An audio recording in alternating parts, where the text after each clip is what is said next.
Hello everyone তোমালোকক আমাৰ channel knowledge of সায়েন্সত স্বাগতম জনাইছো। এইটো class 12 ফিজিক্সৰ chapter 2 electrostatic potential and কেপাসিটেন্স চেপ্টাৰটোৰ আজি আমি তোমালোকৰ আগত টপ 10 ইম্পৰ্টেন্ট কোৱেশ্চন ডিসকাশন কৰিম আৰু এইটো পাৰ্ট 1 ভিডিও আৰু এই সিৰিজটো আমি তোমালোকৰ পৰীক্ষাৰ আগলৈকে কন্টিনিউ কৰিম। আশা ৰাখিছো তোমালোকে এই সিৰিজটোৰ পৰা লাভৱান হ'বা। আৰু এই সিৰিজটোৰ প্ৰত্যেকটো কোৱেশ্চন মই ধুনিয়াকৈ বুজাই যাম, তাৰ কনসেপ্টবোৰ তোমালোকক দি যাম। সো তোমালোকে কনসেপ্টবোৰ ভালকৈ বুজিবা আৰু তোমালোকে এই কোৱেশ্চনবোৰ এটা বহিত নোট ডাউন কৰি যাবা। যদি ভিডিওটো ভাল লাগে তেনেহলে এটা লাইক কৰি দিবা আৰু তোমাৰ বন্ধুবৰ্গলৈ শেয়াৰ কৰি দিবা। আৰু ইয়াৰ পিডিএফটো আমি ক'ত দিম তোমালোকক এই ভিডিওতে কম। সো তোমালোকে ভিডিওটো প্ৰথমৰ পৰা শেষলৈকে চোৱা। আৰু আমাৰ এটা হোৱাটসএপ গ্ৰুপ আছে ক্লাস 12ৰ কাৰণে, তোমালোকে আমাৰ হোৱাটসএপ গ্ৰুপত জয়েন হ'ব পাৰা। ডেসক্ৰিপশনত মই ইয়াৰ লিংক দি দিম। পলম নকৰাকৈ আজি ভিডিওটো আমি স্টাৰ্ট কৰিছো। Class 12 physics chapter 2 electrostatic potential and capacitance top 10 important question আৰু এইটো পাৰ্ট 1 ভিডিও। তো এক নম্বৰ কোৱেশ্চনটো চোৱা কি দিয়া আছে। এক নম্বৰটো কোৱেশ্চনটো দিয়া আছে হোৱাট ইজ ইকুইপটেনশিয়াল সাৰফেস। যে ইকুইপটেনশিয়াল সাৰফেস মানে কি আমাক ইয়াতে সুধিছে। সো তোমালোকৰ কাৰণে মই এনসারটো লৈ আহিছো। সো তোমালোকে এনেকৈ লিখিবা an equipotential surface is that surface at every point of which electric potential is the same. যে ইকুইপটেনশিয়াল সাৰফেস হৈছে এনেকৈ এখন সাৰফেস যিটো কি হয় প্ৰত্যেকটো পয়েন্টত ইলেক্ট্ৰিক পটেনশিয়ালটো সেম হয়। আকৌ এবাৰ কৈছো ইকুইপটেনশিয়াল সাৰফেস মানে কি, যে ইকুইপটেনশিয়াল সাৰফেস মানে হৈছে এনেকৈ এখন সাৰফেস যিটো কি হয় প্ৰতিটো বিন্দুত বৈদ্যুতিক বিভৱটো সেম হয়, মানে ইলেক্ট্ৰিক পটেনশিয়ালটো সেম হয়। ইলেক্ট্ৰিক পটেনশিয়ালক এছামিছত কয় বৈদ্যুতিক বিভৱ। তো ইয়াতে কি কৈছে ইকুইপটেনশিয়াল সাৰফেস হৈছে এনেকুৱা এখন সাৰফেস যিটো প্ৰতিটো বিন্দুত ইলেক্ট্ৰিক পটেনশিয়াল কি হয় সেম হয়। আশা ৰাখিছো এইটো ডেফিনেশন তোমালোকে বুজি পালা। সো আমি নেক্সট কোৱেশ্চনটোলৈ আগবাঢ়িছো, তোমালোকে ভিডিওটো পজ কৰি লিখি লবা। 2 নম্বৰ কোৱেশ্চনটো দিয়া আছে what is the SI unit of electrostatic potential. তো ইয়াত আমাক ইলেক্ট্ৰোস্ট্যাটিক পটেনশিয়ালৰ ইউনিট সুধিছে। তো তোমালোকে উত্তৰটো সজাই লিখিবা the SI unit of electrostatic potential is কি লিখিবা ভোল্ট, যাক আমি ভি আখৰে বুজাও। তো ইলেক্ট্ৰোস্ট্যাটিক পটেনশিয়ালৰ যেটো ইউনিট এইটো কি হয় ভোল্ট হয়। নেক্সট কোৱেশ্চনলৈ আমি আগবাঢ়িছো। 3 নম্বৰ কোৱেশ্চন ৰাখিছো is electrostatic potential a vector or a scalar quantity. ইয়াতে আমাক সুধিছে যে ইলেক্ট্ৰোস্ট্যাটিক পটেনশিয়ালটো ভেক্টৰ নে স্কেলাৰ কোৱান্টিটি। তো উত্তৰটো আমি কি লিখিছো electrostatic potential is a scalar quantity, মানে ইলেক্ট্ৰোস্ট্যাটিক পটেনশিয়ালটো কি হয় এটা স্কেলাৰ কোৱান্টিটি। স্কেলাৰ কোৱান্টিটি মানে কি যাৰ মান আছে তাক কি বুলি কোৱা হয় স্কেলাৰ কোৱান্টিটি, আৰু যাৰ মান আৰু দিশ দুটাই আছে তাক কি বুলি কোৱা হয় ভেক্টৰ কোৱান্টিটি। তো ইলেক্ট্ৰোস্ট্যাটিক পটেনশিয়ালটো কি হবে এটা স্কেলাৰ কোৱান্টিটি। নেক্সট কোৱেশ্চনটো চোৱা কি দিয়া আছে। নেক্সট কোৱেশ্চনটো দিয়া আছে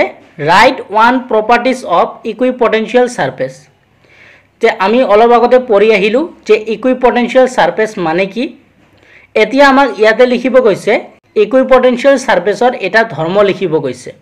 প্ৰপাৰ্টিজ মানে ধৰ্ম। সো কি হ'ব ইয়াৰ উত্তৰটো মই লিখিছো no work is done in moving a টেট charge over an equipotential surface. তো ইয়াতে মই কি লিখিছো ইকুইপটেনশিয়াল সাৰফেসৰ ওপৰত টেট চাৰ্জে কোনো ধৰণৰ ওয়াৰ্ক নকৰে। ইকুইপটেনশিয়াল সাৰফেসত এটা টেট চাৰ্জে কোনো ধৰণৰ মুভ নকৰে। যদি টেট চাৰ্জটো মুভ নকৰে তেনেহলে ওয়াৰ্ক ডানটো কি হ'ব জিৰো হ'ব, বা কোনো ধৰণৰ ওয়াৰ্ক ডানে নহ'ব, হয় না নহয়, কোনো ধৰণৰ ওয়াৰ্কে নকৰিব। তো কোনো ধৰণৰ ওয়াৰ্ক নকৰিলে ওয়াৰ্ক ডানটো কি হ'ব জিৰো হ'ব। বুজি পাইছা কথাটো, যে এটা ইকুইপটেনশিয়াল সাৰফেসৰ ওপৰত এটা টেট চাৰ্জে মুভ নকৰে, ডেট ইজ ওয়াৰ্ক ডানটো কি জিৰো। মানে এটা ইকুইপটেনশিয়াল সাৰফেসৰ ওপৰত এটা টেট চাৰ্জে কি কৰে মুভ নকৰে বা কোনো ধৰণৰ ওয়াৰ্ক ডান নহয়। এইটোই হল ইকুইপটেনশিয়াল সাৰফেসৰ প্ৰপাৰ্টি, যে ইকুইপটেনশিয়াল সাৰফেসৰ ওপৰত টেট চাৰ্জে কোনো ধৰণৰ ওয়াৰ্ক নকৰে। তো তো no work is done in moving a টেট charge over an equipotential surface ইয়াৰ পৰা আমি এটা কথা ক'ব পাৰোঁ ওয়ার্ক ডান টু 0 হ'ব মানে w ইজ ইকুয়াল টু 0 হ'ব নেক্সট কোশ্চেনটো চোৱা কি দিয়া আছে নেক্সট কোশ্চেনটো দিয়া আছে what is the dimension of capacitance আমাক ইয়াতে কেপাসিটেন্সৰ ডাইমেনশনটো লিখিব কৈছে সো কেনেকৈ এইটো উলিয়াম তোমালোকে ভালকৈ চাবা তো কেপাসিটেন্সৰ কাৰণে আমি এটা ফৰ্মুলা জানো কি ফৰ্মুলা এইটো মই ইয়াতে লিখি দিছো c is equal to q by v আমি এইটো এটা ফৰ্মুলা জানো হয় না নহয় এই ফৰ্মুলাটোক যদি আমি অলপ আৰু ভালকৈ লিখিব বিচাৰো তেনেহলে কেনেকৈ লিখিব পাৰিম q টো আমি q ৰাখিলো আৰু v ৰ জাগাত আমি কি লিখিব পাৰিম w বাই q লিখিব পাৰিম হয় না নহয় q তো আমাৰ q থাকি গল আৰু v ৰ ঠাইত আমি কি লিখিব পাৰো w বাই q লিখিব পাৰো আশা ৰাখিছো তোমালোকে এই চ্যাপ্টাৰটো পঢ়িছা v ৰ ঠাইত আমি কি লিখিব পাৰো w বাই q লিখিব পাৰো এতিয়া যদি এইটো আমি অলপ ক্যালকুলেশন কৰো এই q টি কি হ'ব অপৰত যাব তো অপৰত গলে কিমান হ'ব q স্কয়াৰ হৈ যাব হয় না নহয় এই q টো যদি ইয়াৰ লগত কি হ'ব অপৰত যাব তো অপৰত গলে কি হ'ব q স্কয়াৰ হ'ব আৰু w টো কি হ'ব তলত থাকিব হয় না নহয় w টো তলত থাকিব এতিয়া চাৰ্জৰ ডাইমেনশন কি হয় এতিয়া চাৰ্জৰ ডাইমেনশন কি হয় আমি তোমালোকক যেতিয়া আমি কিটো পঢ়াইছিলো ইলেক্ট্ৰিক চাৰ্জ আৰু ফিল্ড চ্যাপ্টাৰটো পঢ়াইছো তেতিয়া তোমালোকক কৈছিলো যে চাৰ্জৰ ডাইমেনশন কি হয় যদি কোনোবাই সেই ভিডিওবোৰ চোৱা নাই তোমালোকে আমাৰ চেনেলত গৈ চাব পাৰিবা এতিয়া মই ইয়াতে লিখিছো চোৱা তেনেহলে মই কি লিখিব পাৰিম চাৰ্জৰ ডাইমেনশন হয় at চাৰ্জৰ ডাইমেনশন কি হয় at হয় আৰু অপৰত কি আছে 2 আছে সো আমি কি দিলো 2 দিলো হয় না নহয় 2 দিলো তাৰ পিছত ইয়াতে দিয়া আছে তলত কি দিয়া আছে তলত w দিয়া আছে তো w মানে কি ওয়ার্ক ডান w মানে কি ওয়ার্ক ডান তো ওয়ার্ক ডানৰ কাৰণে কি হয় ওয়াৰ্ক ডানৰ ডাইমেনশন কি হয় এইটো মই তোমালোকক কৰাই থৈ আছো তাত তো ওয়াৰ্ক ডানৰ কাৰণে কি হয় m l স্কয়াৰ t - 2 হয় কি হয় m l স্কয়াৰ t - 2 হয় এতিয়া যদি আমি এটো ক্যালকুলেশন কৰো তেনেহলে কি পাম মই এটো মুছাই লৈছো এতিয়া যদি আমি এটো কৰো কি পাম অপৰত কি পাম অপৰত আমি a দুটা আছে তো কি পাম a স্কয়াৰ পাম হয় না নহয় কি পাম a স্কয়াৰ পাম আৰু কি পাম t স্কয়াৰ পাম a স্কয়াৰ পাম আৰু t স্কয়াৰ আৰু তলত কি পাম m কি পাম m l স্কয়াৰ t - 2 হয় না নহয়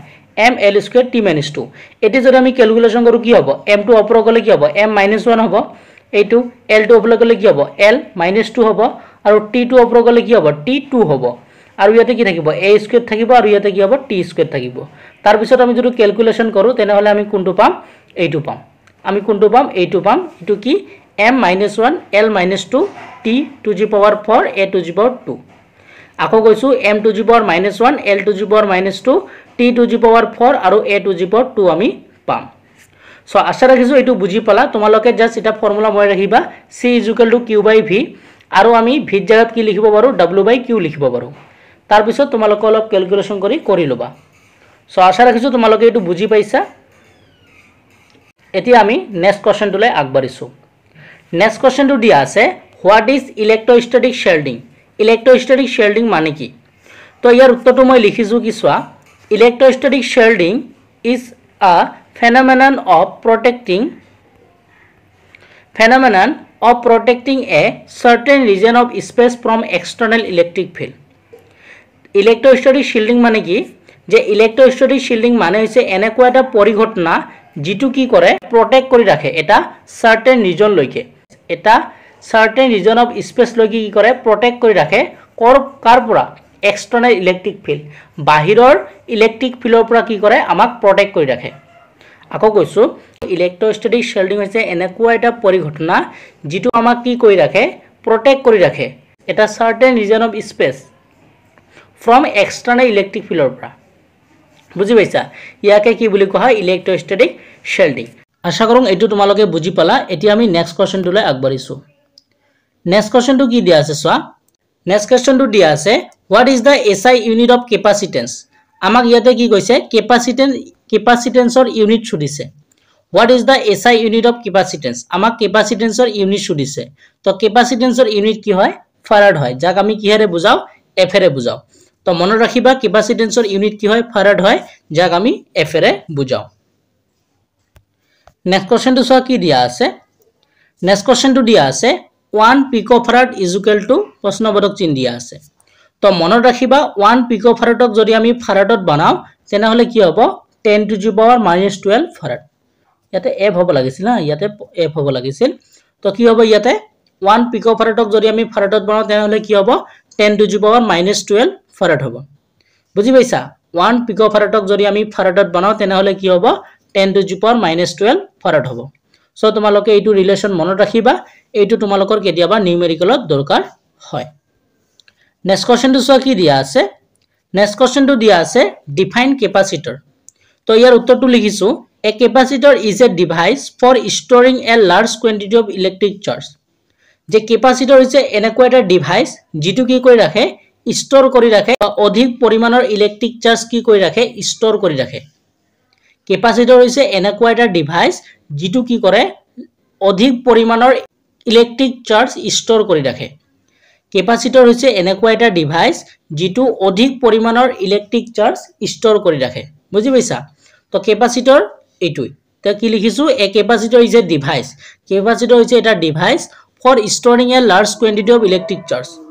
অধিক পৰিমাণৰ ইলেক্ট্ৰিক চাৰ্জ ষ্টৰ কৰি ৰাখে আশা ৰাখিছো এই কোৱেশ্চনটো বুজি পালা সো তোমালোকে ভিডিওটো পজ কৰি লিখি লবা নেক্সট কোৱেশ্চনটো চোৱা কি দিয়া আছে নেক্সট কোৱেশ্চনটো দিয়া আছে give one example of polar dielectric তো polar dielectricৰ আমাক এটা एग्जांपल খুদিছে তো ইয়াৰ উত্তৰটো কি লিখিব পাৰা H2O বা তোমালোকে HCl লিখিব পাৰা হা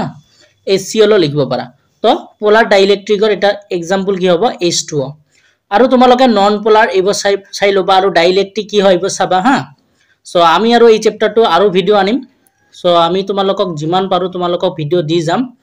সো আশা ৰাখিছো আজি ভিডিওটো ভাল পালা আৰু যিখিনি তোমালোকক বুজালো তোমালোকে বুজি পালা